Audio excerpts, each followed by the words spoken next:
Hello and welcome to the latest hi-fi news video for March 2022. That is a selection of the hardware you'll be seeing in this video. But look, let's not waste any time, shall we? Let's crack on with the first news item, and we're paying a visit to KEF.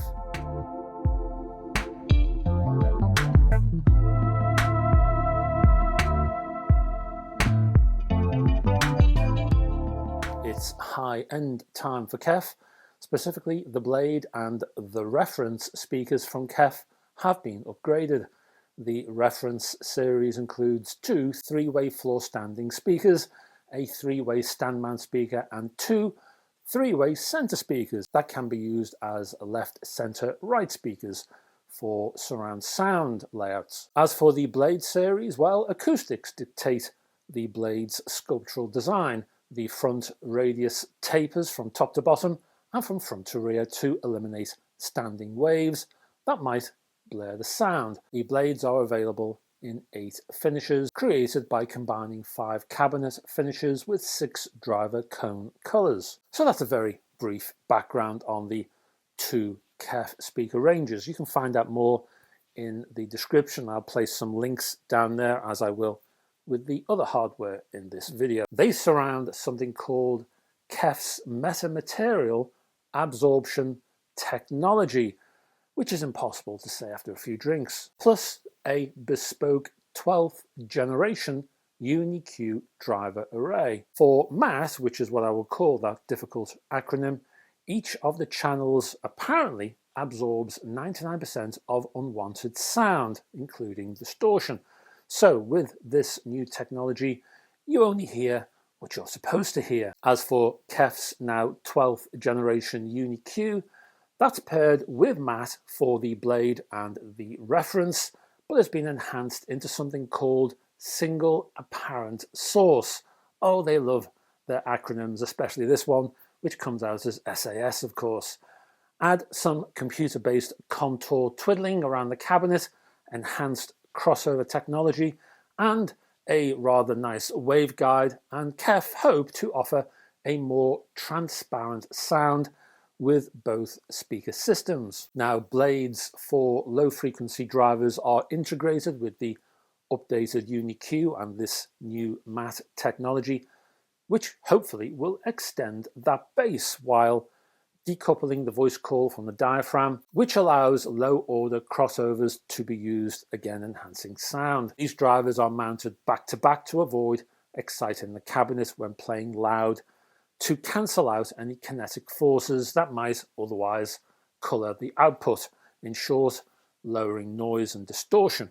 Both of the updated ranges are out now, and well, we're looking at a lot of money. For the Blade 1 Meta, you're looking at £30,000. For the Blade 2 Meta, well, a relatively low cost £22,500. For the Reference designs, well, we're getting into small change territory. The Reference 5 Meta is £17,500. The Reference 3 Meta, £11,500. The Reference 1 Meta, £7,500. You'll be paying £6,500 for the Reference 4 Meta, and £4,750 for the Reference 2 Meta. And if you need floor stands, specifically the SRF1 floor stands, that's £1,000 a pair. Oh, and if you do have a surround sound layout and you want the reference AB subwoofer, that'll be 6K. Thank you very much. Next up, we're looking at a slice of AV from Mcintosh and the MX180.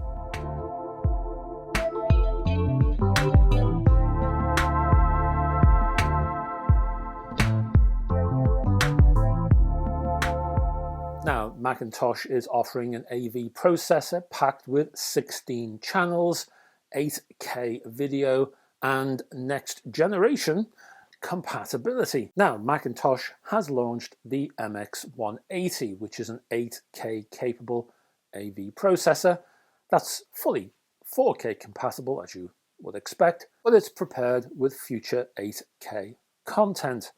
The MX180 supports 8K at 60 Hz and 4K at 120 Hz on all 7 of its ultra high-speed HDMI ports. That's 5 inputs and 2 outs. Each HDMI port supports HDCP 2.3, 4x4x4 color, dynamic lip sync, and 3D video pass-through, as well as auto low latency mode, quick frame transport, quick media switching, and variable refresh rate. AV equipment and their feature lists say. But we ain't finished with the list, because there are numerous high dynamic range formats that are supported, including HDR, static HDR that is, dynamic HDR, HDR10+, HLG, and Dolby Vision, including low latency. Outputs include 16 balanced audio outputs, enabling 15.1 or 916 surround sound speaker configurations, and the MX180's 2 HDMI outputs can simultaneously output source material to 2 separate screens, or output different content from 2 different sources to support separate screens. One HDMI output features both audio return channel and enhanced audio return channel functionality. Other connections, and I hope you're keeping up with all of this, include a suite of digital and analog inputs and outputs, plus a moving magnet phono amplifier, so you can hook a turntable to this box. The MX180 is compatible with Dolby Atmos, DTS:X Pro, and Auro 3D, and comes with room perfect room correction technology. Volume levels can be matched, and bass and treble controls are included. So if you like your tone controls, think about this one. A 2-channel Zone B output also allows the device to send audio to a second zone. The MX180 utilizes the latest processing power tech to run cooler than previous Mcintosh home theater processors. And the price for all of that stuff, well, again, you're looking at a pretty penny, folks. You're looking at £21,995. Next up, we're looking at a wireless speaker from Sonus Faber.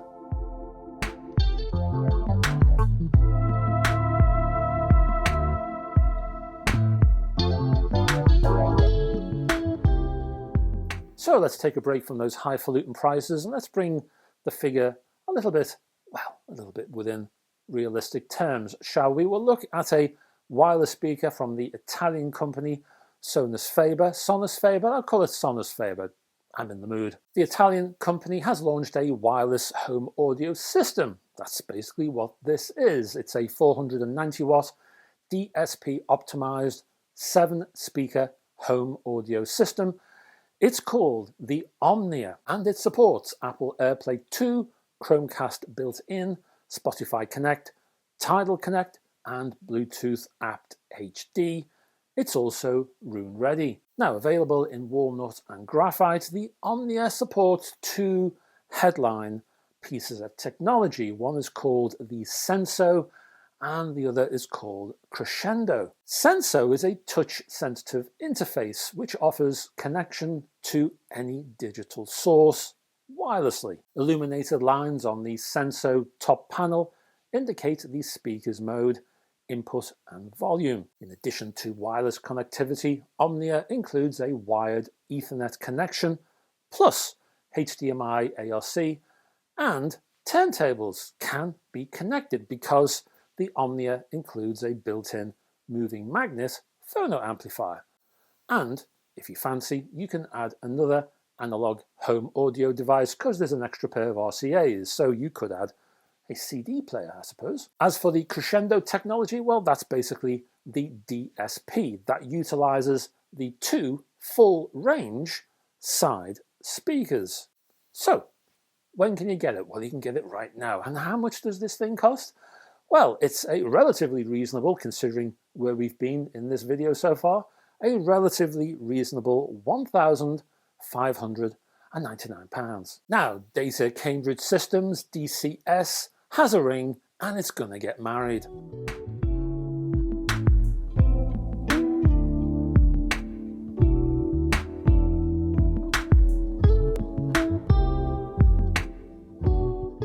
Okay, well that's not strictly true, but what it does have is a ring DAC called the Ring DAC Apex. It's a rather new, shiny and upgraded Ring DAC 2, and it will debut in the DCS Vivaldi DAC, the Rossini DAC and the Rossini Player. DCS says the new technology will offer sound improvements over the standard hardware. So this is technology that's built into the chassis.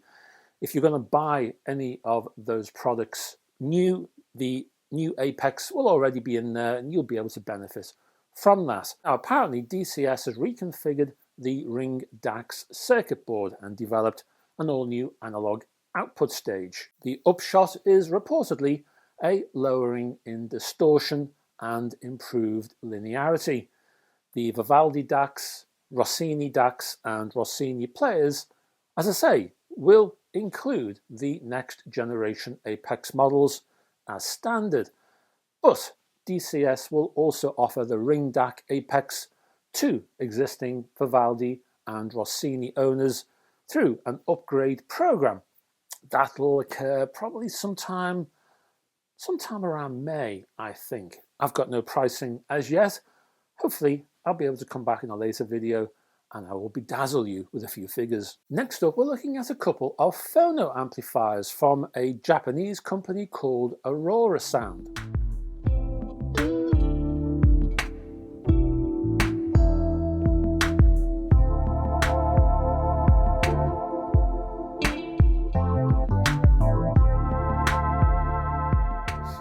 First up is a phono amplifier called the Vida 2, which is an upgrade to, you guessed it, the Vida 1.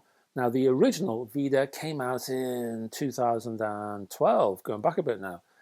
The revised Vida 2 includes two sets of inputs, which can be either set to moving magnet or moving coil, with the option of switching between low and high impedance loads on moving coil. There's also a VI6 version, hopefully I can show you a picture of the rear of that one, which offers a wider range of 6 load impedances for moving coil. Provided with an external power supply, the Vida 2 can also be ordered with balanced XLR outputs and balanced inputs as well, if required. Now, at the moment, I only have prices for the standard single-ended model, and in that particular standard form, the Vida 2 is priced at £3,659.95. The other phono amplifier announced by the Japanese company Aurorasound is a quirky little beast. It's called the EQ100. Now, the EQ100 is a phono amplifier aimed principally at specialist collectors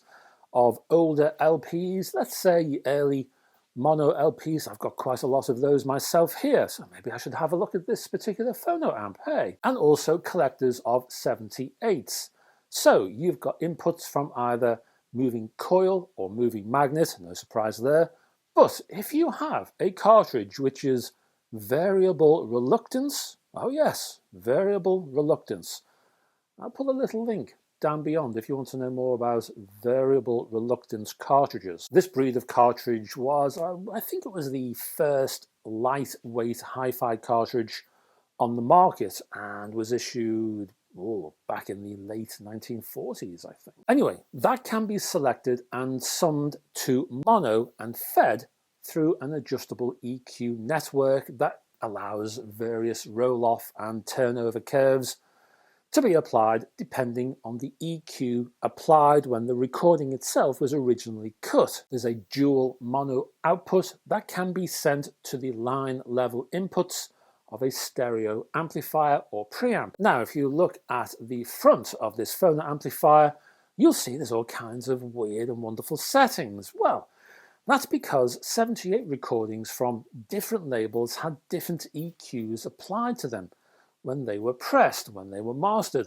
and it took some time for some sort of standard to be accepted by different labels. Of course, that standard became RIAA, but some record labels took their own sweet time to accept it. In fact, some labels, as far as I can remember, didn't switch over till around 1970, so there was an awful lot of flux in terms of getting the best out of your vinyl. So if you do have any older vinyl and you suspect that maybe you're not getting the best out of the sound from these older pressings, this particular phono amplifier might be for you. So if you are counting your pennies and you think, can I afford one of these? Well, it's going to cost you 5 pence short of £3,000. That's £2,999.95. Now what I will do, because they are quite feature laden, I'm going to put some detailed images on screen for you, and I recommend that when you see an image that you want to examine, pause your device and examine all those features to your heart's content. And we haven't finished with phono amplifiers. Oh no sirree, we're going to stay in the UK this time, and we're going to look at a UK audiophile hi-fi outfit called Exposure.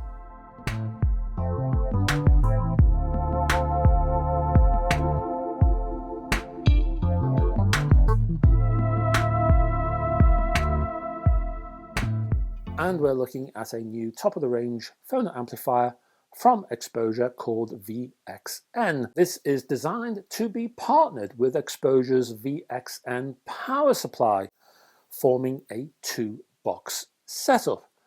Well, you can go that far, but you can go even further, because for the maximum experience, you can grab 2 VXN power supplies and you can throw the whole lot together for a dual channel 3-box dual mono, in fact, configuration, which sounds rather appealing. Now, the VXN offers fully adjustable input stages that can be tailored for either moving magnet or moving coil. Inside, well, it's quality all the way. All audio circuits use discrete transistors with no integrated circuits in the signal path, while the design also uses a very low noise power supply with multiple stages of regulation and high quality resistors and capacitors throughout the signal path. You can adjust the loading and the gain on the back panel, and I'll give you an image. You can check that out at your leisure if you want to pause the video and have a look. Set within an aluminium casework and extruded front panel, the phono amplifier arrives with a 3-year guarantee.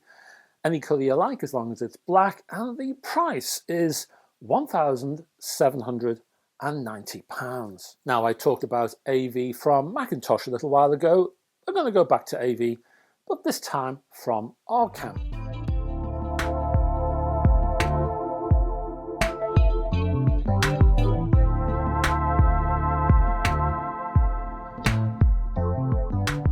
Now, Arcam has announced 4 new home cinema models. They are the AVR11, the AVR21, the AVR31, and, well, you might be able to guess the next one. It's the AVR41. Specification is on point. All models embrace 8K at 60 FPS, Auro 3D, Dolby Atmos, Dolby Vision, DTS:X, HDMI 2.1 with HDCP 2.3 and HDR R10+.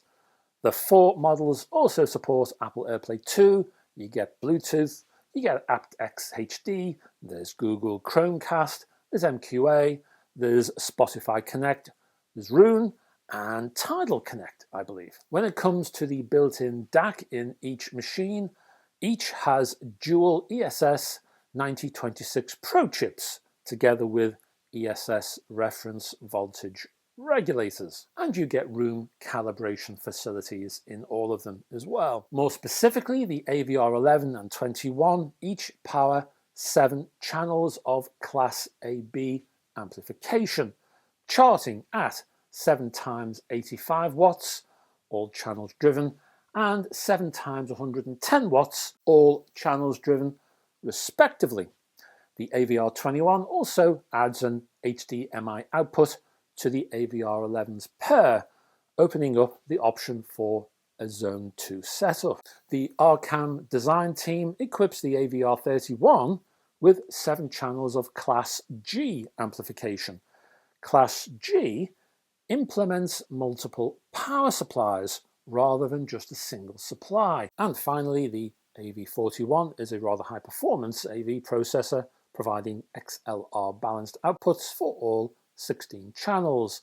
The AV41 pairs with its power amplifier stablemates, the PA720, or you could hook up a PA240 or even a PA410. As for prices, well, we're looking at the AVR11 at £2,799, which is €3,199.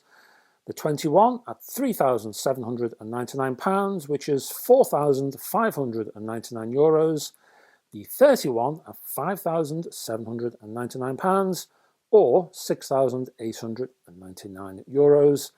And the 41 at £4,499, or €5,399. And that's it, folks. Thank you very much for sticking to the end of this video, and thank you too for all of your support. And if I could ask you, somewhere down yonder, if you could click on the like and subscribe buttons, it would help a whole heap to keep this channel growing. Also, check out down below in the description, there's a whole host of links if you want more information on anything I've talked about in this video.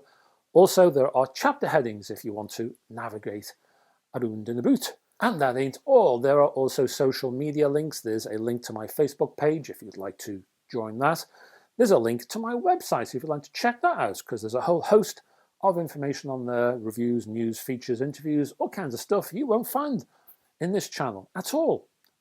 And if I could ask you to consider, just consider, folks, if you could consider joining my Patreon page to support this channel, because any support given via Patreon goes to keep this channel going. It keeps it alive. Any road up, I will be back on Tuneful Tuesday, in fact, and we will be doing a bit of rambling, musical rambling, I think. So until that time, folks, bye-bye for now.